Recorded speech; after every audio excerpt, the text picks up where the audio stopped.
Gurugram standup show కార్యక్రమంలో మహిళలపై అభ్యంతరకర వ్యాఖ్యలు చేశారన్న అంశాన్ని సుమోటోగా స్వీకరించింది జాతీయ మహిళా కమిషన్. జూన్ 22న తమ ముందు విచారణకు హాజరు కావాలని ప్రణీత్ మోర్, హిమాన్ష్ జాంగ్రాలను ఆదేశించింది. అంతేకాదు 7 రోజుల్లోగా ఈ ఘటనపై కార్యాచరణ నివేదికను సమర్పించాలని హర్యానా డీజీపీని ఆదేశించింది.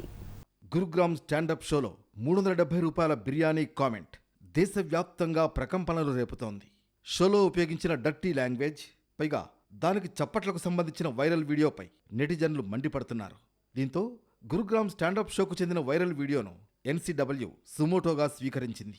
ఈ కమిషన్ ప్రణీత్ మోర్ మరియు హిమాన్షు జాంగ్రాలను పిలిపించి 2026 జూన్ 22న విచారణకు షెడ్యూల్ చేసింది.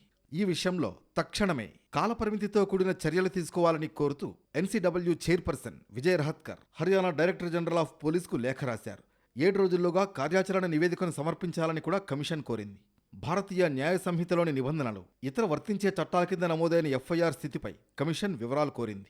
వైరల్ వీడియోను పరిశీలించి దాని ప్రామాణికతను నిర్ధారించాలని, అలాగే ఈ ఘటనలో నిర్వాహకులు, ప్రదర్శకుడు మరియు వేదిక యాజమాన్యం పాత్రను స్పష్టం చేయాలని కూడా అధికారులను కోరింది.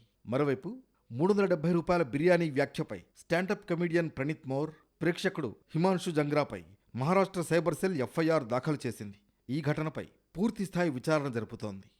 ప్రణీత్ మోర్ గురుగ్రామ్ స్టాండప్ షోలో ₹370 బిర్యానీ కామెంట్స్ వీడియో వైరల్గా మారింది. షోలో భాగంగా తాను డేట్కి వెళ్లినప్పుడు ₹370 ఖర్చు చేశానని, తనని ఇంటి దగ్గర దింపమని మహిళ కోరినప్పుడు తాను ఖర్చు చేసిన డబ్బుకు బదులుగా లైంగిక సేవలు ఆశించినట్లు అతను తెలిపాడు.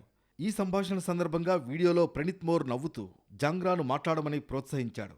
ఆ తర్వాత అతనికి బహుమతి ఇవ్వడం జరిగింది. ఇది తీవ్ర విమర్శలకు దారితీసింది. ఈ ఘటనను నెటిజన్లు తీవ్రంగా ఖండించారు. స్త్రీద్వేషపూరితమైనది, అనుచితమైనదిగా విమర్శించారు. ఈ వీడియోను తీవ్రంగా పరిగణించిన గురుగ్రామ్ సంస్థ జాంగ్రాను జాబ్ నుంచి తొలగించింది. తీవ్రమైన వ్యతిరేకత రావడంతో ప్రణీత్ మోర్, హిమాన్షు బహిరంగంగా క్షమాపణ తెలిపారు. ఈ వీడియోను అన్ని ప్లాట్ఫామ్ల నుంచి తొలగించినట్లు ప్రణీత్ మోర్ తెలిపాడు.